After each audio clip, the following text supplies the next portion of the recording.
ಎಲ್ರಿಗೂ ನಮಸ್ಕಾರ. ನೀವು ನೋಡ್ತಾ ಇದ್ದೀರಾ ಟಿವಿ ವಿಕ್ರಮ. ನಾನು ಮುಮ್ತಾಜ್ ಅಬ್ದುಲ್ ನೆಲ್ಲಡ್ಕ. ವೀಕ್ಷಕರೇ, ರಾಹುಲ್ ಬ್ರಿಗೇಡ್ ಮತ್ತೆ ಆಕ್ಟಿವ್ ಆದ ಹಾಗೆ ಕಾಣಿಸ್ತಾ ಇದೆ. ಆಕ್ಟಿವ್ ಆಗಿರೋದು ಈಗ ಅಲ್ಲ, ರಿಸಲ್ಟ್ ಬರೋದಕ್ಕೂ ಮೊದಲೇ ಆಕ್ಟಿವ್ ಆಗಿಬಿಟ್ಟಿದೆ. ಈ ಮಹಾರಾಷ್ಟ್ರದ BMC ಚುನಾವಣೆಯಲ್ಲಿ ಕಾಂಗ್ರೆಸ್ ಸೋಲುತ್ತೆ ಅನ್ನುವಂತಹ ಸೂಚನೆ ಏನಾದರೂ ರಾಹುಲ್ ಇಟಲಿ ಅವರಿಗೆ ಮೊದಲೇ ಸಿಕ್ಬಿಟ್ಟಿತಾ ಅಂತ? ಇಲ್ಲ ಅಂತಂದ್ರೆ ಯಾಕೆ ಅಂತಹ ಒಂದು ಪೋಸ್ಟ್ ಅನ್ನು ಅವರು ಹಾಕೊಳ್ತಾರೆ? ಏನದು ಪೋಸ್ಟು, ಏನ್ ಗಂಡಾಂತರ, ಎಲ್ಲವನ್ನ ಇವತ್ತಿನ ಸ್ಪಾಟ್ಲೈಟ್ ಕಾರ್ಯಕ್ರಮದಲ್ಲಿ ನಾವು ನೋಡ್ತಾ ಹೋಗೋಣ. ಅದಕ್ಕೂ ಮೊದಲು ನೀವು ಟಿವಿ ವಿಕ್ರಮವನ್ನ ಸಬ್ಸ್ಕ್ರೈಬ್ ಮಾಡದೆ ಈ ಕಾರ್ಯಕ್ರಮವನ್ನ ನೋಡ್ತಾ ಇದ್ರೆ ದಯವಿಟ್ಟು ಟಿವಿ ವಿಕ್ರಮವನ್ನ ಸಬ್ಸ್ಕ್ರೈಬ್ ಮಾಡಿ. ವೀಕ್ಷಕರೇ, ಎಣಿಕೆ ಮುಗಿಯುವಂತಹ ಮೊದಲೇ ಅಂದ್ರೆ ಫಲಿತಾಂಶ ಬರೋ ಮೊದಲೇ ರಾಹುಲ್ ಇಟಲಿ ಸೋಲನ್ನ ಒಪ್ಪಿಕೊಂಡ್ರು ಅಂತ ನಾನು ಹಂಗೆ ಸುಮ್ಮನೆ ಹೇಳಿದ್ರೆ ನೀವು ಅದನ್ನ ನಂಬಲ್ಲ ಅಂತ ನನಗೆ ಗೊತ್ತು. ಆದ್ರೆ ಒಂದು ಪೋಸ್ಟ್ ಅನ್ನ ನೋಡಿ ಈಗ ನೀವು ನಂಬಲೇಬೇಕು. ಏನಂತ ಬರ್ಕೊಳ್ತಾರೆ ಅದರಲ್ಲಿ? Election commission gas lighting citizens is how trust has collapsed in our democracy. Vote ಚೋರಿ is an anti national act. ಅಂದ್ರೆ ಈ ಮಹಾರಾಷ್ಟ್ರ ಚುನಾವಣೆಯಲ್ಲಿ ಏನಾಗ್ಬಿಟ್ಟಿದೆ, ಈ BMC ಚುನಾವಣೆಯಲ್ಲಿ ಚುನಾವಣಾ ಆಯೋಗ ಇಂಕ್ ಹಾಕ್ತಾರಲ್ವಾ, ಆ ಮೂಲಕ ವೋಟ್ ಚೋರಿಗೆ ಸಹಾಯವನ್ನ ಮಾಡಿಬಿಟ್ಟಿದೆ. ಇಲ್ಲೂ ಕೂಡ ಈ ಸರ್ತಿ ಎಡವಟ್ಟು ಮಾಡಿಬಿಟ್ಟಿದ್ದಾರೆ. ನಮ್ಮ ಪ್ರಜಾಸತ್ತಾತ್ಮಕ ವ್ಯವಸ್ಥೆಯ ಮೇಲಿನ ನಂಬಿಕೆ ಕುಸಿದು ಬಿಟ್ಟಿದೆ. ವೋಟ್ ಚೋರಿ ಒಂದು ರಾಷ್ಟ್ರ ವಿರೋಧಿ ಕೃತ್ಯ ಅಂತ ಹಾಕೊಳ್ತಾರೆ. ವಿಯೆಟ್ನಾಮಲ್ಲಿ 15 ದಿನ ಮೋಜು ಮಸ್ತಿ ಎಲ್ಲ ಮಾಡಿ ಬಂದ ನಂತರ ರಾಹುಲ್ ಇಟಲಿ ಅವರಿಗೆ ಏನಾಯ್ತು, ಭಾರತದಲ್ಲಿ ಏನಾಗ್ತಾ ಇದೆ ಅಂತ ಗೊತ್ತಾಗಬಿಡ್ತು. ಅಂದ್ರೆ ವಾಸ್ತವಿಕತೆಗೆ ಬಂದ್ಬಿಟ್ರು. ನಾನು ಲೀಡರ್ ಆಫ್ ಅಪೋಸಿಷನ್ ಅಂತ ಆಗ ಅವರಿಗೆ ಮನವರಿಕೆ ಆಯ್ತು ನೋಡಿ. ಚುನಾವಣೆ ಎಲ್ಲ ನಮ್ಮ ಕೈ ತಪ್ಪಿ ಹೋಗ್ತಾ ಇದೆ ಅನ್ನುವಂಥದ್ದು ಕೂಡ ಗೊತ್ತಾಗ್ಬಿಡ್ತು. ಅದಕ್ಕೇನ್ ಮಾಡ್ತಾರೆ, ಆತ್ಮವಿಮರ್ಶೆಯನ್ನ ಮಾಡೋದು ಬಿಟ್ಟು ಹೊಸ ನೆಪವನ್ನ ಹುಡ್ಕೊಳ್ತಾ ಕೂತ್ಕೊಳ್ತಾರೆ.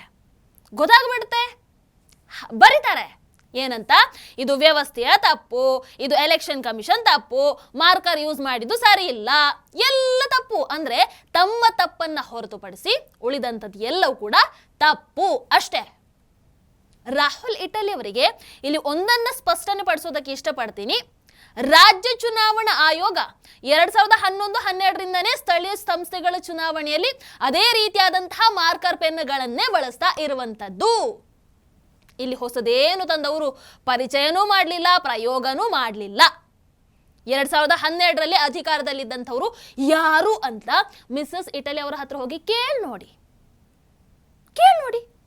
ಅಷ್ಟೇ. ಮೊದಲು EVMಗಳ ಬಗ್ಗೆ ನಾಟಕವನ್ನ ಮಾಡಿದ್ರು, ಅದಾದ ನಂತರ ಮತದಾರರ ಪಟ್ಟಿ ಬಗ್ಗೆ ನಾಟಕವನ್ನ ಮಾಡಿದ್ರು. ಈಗ ಬೆರಳಿಗೆ ಹಾಕೋ ಇಂಕನ್ನು ಬಿಡ್ತಾ ಇಲ್ಲ, ಮಾರ್ಕರ್ ಬಗ್ಗೆನೂ ಆರೋಪ. ಇಂತಹ ಆಧಾರ ಇಲ್ಲದಂತಹ ಆರೋಪಗಳನ್ನ ಎತ್ತಿ ಹಿಡಿದು ಅದನ್ನ ಪ್ರಚಾರ ಮಾಡೋದಕ್ಕೆ ಅಂತ ಒಂದಷ್ಟು ಪತ್ರಕರ್ತರು, ಒಂದಷ್ಟು ಮಾಧ್ಯಮದವರು ಹೆಂಗೂ ಇರ್ತಾರಲ್ಲ, ಬಿಡಿ. ಇಲ್ಲಿ ರಾಹುಲ್ ಇಟಲಿ ಅವರು ಒಂದಷ್ಟು ಪ್ರಶ್ನೆಗಳಿಗೆ ಉತ್ತರವನ್ನು ಕೊಡಬೇಕು. ಅಲ್ಲಿ ಇಂಕನ್ನ ಹಾಕಿಸಿ ವೋಟನ್ನ ಹಾಕಿ ಆಮೇಲೆ ಆ ಇಂಕನ್ನ ಒರೆಸಿ ಮತ್ತೆ ವೋಟನ್ನ ಮಾಡಿರುವಂತಹ, ಅಂದ್ರೆ 2 ಬಾರಿ ಮತವನ್ನ ಹಾಕಿದಂತಹ ಒಬ್ಬ ಮತದಾರರನ್ನ ಕರ್ಕೊಂಡು ಬರೋದಕ್ಕೆ ನಿಮ್ಮಿಂದ ಆಗತ್ತಾ? ಒಂದಾದ್ರೂ ದೃಢಪಟ್ಟಂತಹ ಪ್ರಕರಣ ಇದೆಯಾ ಈ ವಿಚಾರದಲ್ಲಿ? ಒಂದು FIR ಆಗಿರೋದು ಯಾವ್ದಾದ್ರೂ ಇದೆಯಾ? ಶಿಕ್ಷೆಗೆ ಒಳಗಾಗಿರುವಂತಹ ಪ್ರಕರಣ ಯಾವ್ದಾದ್ರೂ ಇದೆಯಾ? ಸಾಬೀತಾದ ಉದಾಹರಣೆ ಯಾವ್ದಾದ್ರೂ ಇದೆಯಾ? ಇಲ್ಲ ಅಲ್ವಾ? ಹಾಗಾದ್ರೆ ದಯವಿಟ್ಟು ಅಳೋದನ್ನ ಬಿಟ್ಟು ರಾಜಕೀಯ ವಾಸ್ತವತೆಯನ್ನ ಒಪ್ಪಿಕೊಳ್ಳಿ ಇಟಲಿ ಸಾಬ್. ಮೊನ್ನೆ ಬಿಹಾರದಲ್ಲಿ ವೋಟ್ ಚೋರಿ ಅಂತ ಅಂದ್ರಲ್ವಾ, ಒಂದಾದ್ರೂ ನಿಮ್ಮ ಯೋಗ್ಯತೆಗೆ ಒಂದಾದ್ರೂ ನಿಮಗೆ ಸಿಕ್ತಾ? ಪ್ರೂಫ್ ಸಿಕ್ತಾ? ಕೊನೆಗೆ ಕೋರ್ಟಲ್ಲಿ ಉಗಿಸ್ಕೊಂಡು ಬಂದ್ರಲ್ಲ, ನ್ಯಾಯಾಲಯದಲ್ಲಿ ಉಗಿಸ್ಕೊಂಡು ಬಂದ್ರಲ್ಲ, ಆದ್ರೂ ಬುದ್ಧಿಯನ್ನ ಬಿಡ್ತಾ ಇಲ್ಲಪ್ಪ. ಇವರ ಈ ನಾಟಕ ನೋಡಿ ಪಾಪ ಇವರಿಗೆ ಸಪೋರ್ಟ್ ಅನ್ನ ಮಾಡುವಂತಹ ರಾಜದೀಪ್ ಸರ್ದೇಸಾಯಿ ಅವರಿಗೆ ಕೋಪ ಬಂದ್ಬಿಟ್ಟಿದೆ. ಕೊನೆಗೆ ರಾಜದೀಪ್ ಸರ್ದೇಸಾಯಿ, ಅದೇ ರೀತಿ ಪ್ರೀತಿ ಚೌಧರಿ ರಾಹುಲ್ ಇಟಲಿ ಮೇಲೆ ಅದ್ ಎಷ್ಟು ಕೋಪ ಮಾಡ್ಕೊಳ್ತಾರೆ ಅಂತ ಅಂದ್ರೆ, ಲೈವ್ ಅಲ್ಲಿ ರಾಹುಲ್ ಇಟಲಿ ಮಹಾರಾಷ್ಟ್ರದಲ್ಲಿ ವೋಟ್ ಚೋರಿ ನಡೆದಿದೆ ಅಂತ ಹೇಳೋ ಮೂಲಕ ಜನಾದೇಶವನ್ನೇ ಅವಮಾನ ಮಾಡ್ತಾ ಇದ್ದಾರಾ? ಅದನ್ನೇ ಅನುಮಾನದ ದೃಷ್ಟಿಯಿಂದ ನೋಡ್ತಾ ಇದ್ದಾರಾ? ವೋಟ್ ಚೋರಿ ಆಗುತ್ತೆ ಅನ್ನೋದು ಗೊತ್ತಿದ್ರೆ ಚುನಾವಣೆಯಲ್ಲಿ ಯಾಕೆ ಸ್ಪರ್ಧೆ ಮಾಡಬೇಕು ಅಂತ ಪಾಪ ಅವರು ಕೋಪದಲ್ಲಿ ಕೇಳೇ ಬಿಡ್ತಾರೆ. ಅಲ್ಲ, ಅವರ ಕೋಪಕ್ಕೂ ಒಂದು ಅರ್ಥ ಇದೆ ಬಿಡಿ. ನಾನು ಹೇಳೋದು ರಾಹುಲ್ ಇಟಲಿ ಇವೆಲ್ಲವನ್ನ ಬಿಟ್ಟು, ಈ ನಾಟಕ ಎಲ್ಲವನ್ನ ಬಿಟ್ಟು, ಈ BMC ಎಲೆಕ್ಷನ್ ಅಲ್ಲಿ ಮುಸಲ್ಮಾನರು ಕೊಟ್ಟಂತಹ ಒಂದು ಸಂದೇಶವನ್ನ ಅರ್ಥ ಮಾಡ್ಕೊಳ್ಬೇಕಾಗಿದೆ. ಒಂದಷ್ಟು ಪಾಠವನ್ನ ಕಲ್ತುಕೊಳ್ಬೇಕಾದಂತಹ ಸಮಯ ಬಂದಿದೆ. ಏನು BMC ಚುನಾವಣೆಯಲ್ಲಿ ಮಾಲೆಗಾಂವ್ನಲ್ಲಿ, ಅದರಲ್ಲೂ ಕೂಡ ವಿಶೇಷವಾಗಿ ಇಲ್ಲಿ OWೈಸಿ ಪ್ರದರ್ಶನ ಅಂತೂ ಬಹಳ ಅದ್ಭುತವಾಗಿತ್ತು. ಸೊ ಇವರೆಲ್ಲರೂ ಕೂಡ ಇಲ್ಲಿ ಏನನ್ನ ಸ್ಪಷ್ಟಪಡಿಸಿದ್ದಾರೆ ಅಂತಂದ್ರೆ, ಮುಸಲ್ಮಾನರು ಈಗ ತಮ್ಮದೇ ನಾಯಕರ ಕಡೆಗೆ ಮುಖವನ್ನ ಮಾಡ್ತಾ ಇದ್ದಾರೆ. ಮಾಲೆಗಾಂವ್ನಲ್ಲಿ ಕಾಂಗ್ರೆಸ್ ಆಗಿರಬಹುದು, ಠಾಕ್ರೆ ಆಗಿರಬಹುದು, ಪವಾರ್ ಆಗಿರಬಹುದು, ಇಂಥ ಅದ್ಭುತ ಸೆಕ್ಯುಲರ್ ಶಕ್ತಿಗಳನ್ನ ಬಹಳ ಸ್ಪಷ್ಟವಾಗಿ ತಿರಸ್ಕಾರ ಮಾಡಿ ತಮ್ಮದೇ ಸಮುದಾಯದ ನಾಯಕರನ್ನ ಮುಸಲ್ಮಾನರು ಆಯ್ಕೆ ಮಾಡ್ಕೊಂಡಿದ್ದಾರೆ. ಯಾಕೆ ಅಂತಂದ್ರೆ, ಈಗ ನಾವು ನಂಬರಲ್ಲಿ ಜಾಸ್ತಿ ಇದ್ದೀವಿ ಗುರು, ನಿಮ್ಮ ಅವಶ್ಯಕತೆ ನಮಗೇನಿಲ್ಲ. ಇದು ರಾಹುಲ್ ಇಟಲಿ ಸೇರಿ ಎಲ್ಲ ಸೆಕ್ಯುಲರ್ ಪಕ್ಷಗಳಿಗೆ ಒಂದು ದೊಡ್ಡ ಪಾಠ ಅಂತ ಅಂದ್ರೂ ಖಂಡಿತವಾಗ್ಲೂ ತಪ್ಪಿಲ್ಲ. ಇವರೆಲ್ಲರೂ ಕೂಡ ಈ ಸೆಕ್ಯುಲರ್ ಪಕ್ಷಗಳು ಏನ್ ಅನ್ಕೊಂಡಿದ್ದಾರೆ ಅಂತಂದ್ರೆ, ನಾವು ಮುಸಲ್ಮಾನರನ್ನ ಬಳಸ್ಕೊಳ್ತಾ ಇದ್ದೀವಿ ಅಂತ ಭಾವಿಸಿದ್ದಾರೆ. But you are wrong. ವಾಸ್ತವದಲ್ಲಿ ಮುಸಲ್ಮಾನರು ನಿಮ್ಮನ್ನ ಬಳಸ್ಕೊಳ್ತಾ ಇದ್ದಾರೆ ಅಷ್ಟೇ, ಅಧಿಕಾರದ ಕಡೆಗೆ ಹೋಗುವಂತ ಮೆಟ್ಟಿಲಾಗಿ ಬಳಸ್ಕೊಳ್ತಾ ಇದ್ದಾರೆ. ಆಮೇಲೆ ಇಲ್ಲಿ ಇನ್ನೊಂದು ವಿಷಯ ಕೂಡ ಸ್ಪಷ್ಟ ಆಗೋದೇನು ಅಂತಂದ್ರೆ, ನಮ್ಮ ಸಂಖ್ಯಾಬಲ ಜಾಸ್ತಿ ಆಗಿದೆ ಅಂದ್ರೆ, ಅಲ್ಲಿ ಮುಸಲ್ಮಾನರು ಸ್ಪಷ್ಟಪಡಿಸ್ತಾ ಇರುವಂತದ್ದು ಏನು ಅಂತಂದ್ರೆ, ನಮ್ಮ ಸಂಖ್ಯಾಬಲ ಜಾಸ್ತಿ ಆಗಿದೆ, ನಮಗೆ ಈಗ ಸೆಕ್ಯುಲರ್ ಪಕ್ಷಗಳ ಅಗತ್ಯ ಇಲ್ಲ. ಆ ನಂಬಿಕೆ ಇಲ್ಲಿ ಮುಸಲ್ಮಾನರಿಗೆ ಜಾಸ್ತಿ ಆಗಿದೆ, ಅದು ಬಂದಿದ್ದಾಗಿದೆ. ಹಾಗಾಗಿ ಯಾರೆಲ್ಲ ಸೆಕ್ಯುಲರ್ ಅಂತ ಬೋರ್ಡ್ ಹಾಕೊಂಡು ಓಡಾಡ್ತಾ ಇದ್ದೀರೋ, ನಿಮಗೆಲ್ರಿಗೂ ಇದು ವಾರ್ನಿಂಗ್ ಅಂತಾದ್ರೂ ಅಂದ್ಕೊಳ್ಳಿ, ವಾಸ್ತವ ಸತ್ಯ ಅಂತಾದ್ರೂ ಅಂದ್ಕೊಳ್ಳಿ. ಸತ್ಯ ಸತ್ಯನೇ ಅಷ್ಟೇ. ಬೇಕಾ ನಿಮಗೆ ಸಣ್ಣ ಉದಾಹರಣೆಯನ್ನು ಬೇಕಾದ್ರೂ ಕೊಡ್ತೀನಿ. ಮಾಲೆಗಾಂವ್ನಲ್ಲಿ ಒಂದು ಪಕ್ಷ ಗೆದ್ದಿದೆ, ಯಾವುದು? ಅದರ ಹೆಸರು ಇಸ್ಲಾಂ, ಅಂದ್ರೆ ಅದರ full form Indian secular largest assembly of Maharashtra ಅಂತ. ಸೊ ಈ ಪಕ್ಷ ಮಾಲೆಗಾಂವ್ನಲ್ಲಿ 84ರಲ್ಲಿ 35 ಸ್ಥಾನಗಳನ್ನ ಗೆಲ್ಲುತ್ತೆ. ಇನ್ನು ಅಸಾದುದ್ದೀನ್ ಓವೈಸಿ ಅವರ ಪಕ್ಷ ಇಲ್ಲಿ 20 ಸ್ಥಾನಗಳನ್ನ ಗೆಲ್ಲುತ್ತೆ. ಅಂದ್ರೆ 84ರಲ್ಲಿ ಸುಮಾರು 55 ಸ್ಥಾನಗಳನ್ನ ಕೇವಲ ಇಸ್ಲಾಮಿಕ್ ಪಕ್ಷಗಳೇ ಗೆಲ್ಲುತ್ತವೆ. ಜಸ್ಟ್ ಇಸ್ಲಾಮಿಕ್ ಪಕ್ಷಗಳು. 2011ರಲ್ಲಿ ಮಾಲೆಗಾಂವ್ನಲ್ಲಿ ಮುಸ್ಲಿಂ ಜನಸಂಖ್ಯೆ ಎಷ್ಟಿತ್ತು ಗೊತ್ತಾ? 79%ರಷ್ಟಿತ್ತು.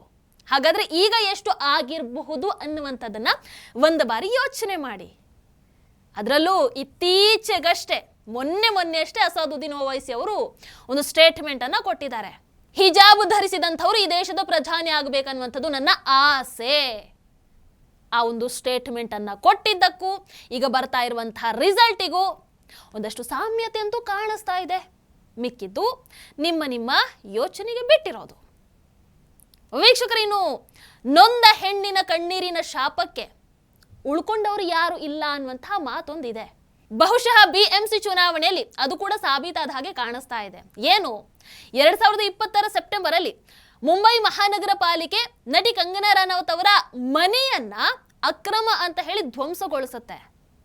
ಆಗ ಕಂಗನಾ ರನೌತ್ ಅವರು ಅವತ್ತಿನ ಮುಖ್ಯಮಂತ್ರಿ ಆಗಿದ್ದಂತಹ ಉದ್ಧವ್ ಠಾಕ್ರೆ ಅವರಿಗೆ ಒಂದು ಎಚ್ಚರಿಕೆನ ಅಥವಾ ನೋವಲ್ಲಿ ಒಂದಷ್ಟು ಮಾತುಗಳನ್ನ ಆಡಿದ್ರು. ಇವತ್ತು ನೀವು ನನ್ನ ಮನೆಯನ್ನ ಒಡೆದಿದ್ದೀರಾ, ನಾಳೆ ನಿಮ್ಮ ಅಹಂಕಾರ ಮುರಿಯುತ್ತೆ ಅನ್ನುವಂಥ ಒಂದು ಎಚ್ಚರಿಕೆಯನ್ನ ಕೊಟ್ಟಿದ್ರು. ಅಂಡ್ ಅದು ಈಗ 2026ರಲ್ಲಿ ನಿಜ ಆಗಿಬಿಟ್ಟಿದೆ ನೋಡಿ. ಹೌದಲ್ವೋ? 2026ರ ಸ್ಥಳೀಯ ಸಂಸ್ಥೆಗಳ ಚುನಾವಣೆಯಲ್ಲಿ ಬಿಜೆಪಿ ಮತ್ತು ಏಕನಾಥ್ ಶಿಂಧೆ ನೇತೃತ್ವದ ಶಿವಸೇನೆ ಮೈತ್ರಿಕೂಟ ಭರ್ಜರಿ ಜಯವನ್ನ ಗಳಿಸಿದೆ. ಈ ಕಡೆ ಉದ್ಧವ್ ಠಾಕ್ರೆ ಅವರ ಮೈತ್ರಿಕೂಟ ಕೇವಲ 71 ಸ್ಥಾನಗಳಿಗೆ ಕುಸಿದಿರುವಂಥದ್ದು. ಕಾಲ ಯಾವಾಗ್ಲೂ ಒಂದೇ ರೀತಿ ಇರಲ್ಲ ಅನ್ನುವಂಥದ್ದನ್ನ ಎತ್ತಿ ತೋರಿಸ್ಕೊಟ್ಟಿದೆ. 25-30 ವರ್ಷಗಳ ಅವರ ಒಂದು ಕೋಟೆ ಸಂಪೂರ್ಣವಾಗಿ ಕುಸಿದು ಬಿಟ್ಟಿದೆ. ಹಾಗಾಗಿ ಯಾರು ಎಷ್ಟು ಅಧಿಕಾರದ ದರ್ಪದಿಂದ ಮೆರೆದ್ರೂ ಅಷ್ಟೇ ಯಾವಾಗ್ಲೂ ಅದೇ ಅಧಿಕಾರದಲ್ಲಿ ಇರೋದಕ್ಕೆ ಸಾಧ್ಯ ಇಲ್ಲ. ಅದು ನಮ್ಮ ಕರ್ನಾಟಕಕ್ಕೆ ಕೂಡ ಅಪ್ಲೈ ಆಗತ್ತೆ. ಇವತ್ತು ನೀವು ಅಧಿಕಾರದಲ್ಲಿ ಇದ್ದೀರಾ ಅಂತ ಹೇಳಿ ನಿಮ್ಮ ಅಧಿಕಾರದ ದರ್ಪವನ್ನ ರಾಷ್ಟ್ರೀಯವಾದಿಗಳ ಮೇಲೆ ಆಗಿರಬಹುದು, ಹಿಂದುತ್ವವಾದಿಗಳ ಮೇಲೆ ಆಗಿರಬಹುದು, ನೀವದನ್ನು ತೋರಿಸ್ತಾ ಇರಬಹುದು. ಆದ್ರೆ ನಿಮ್ಮ ಈ ಅಧಿಕಾರ ಶಾಶ್ವತ ಅಲ್ಲ. ಇವತ್ತಲ್ಲ ನಾಳೆ ಹೋಗ್ಲೇಬೇಕು ಅಲ್ವಾ? ಎಷ್ಟು ಸಮಯ ಅಂತ ಇರ್ತೀರಾ ನೀವು? ನಾವೇ ನೋಡೇ ಬಿಡ್ತೀವಿ.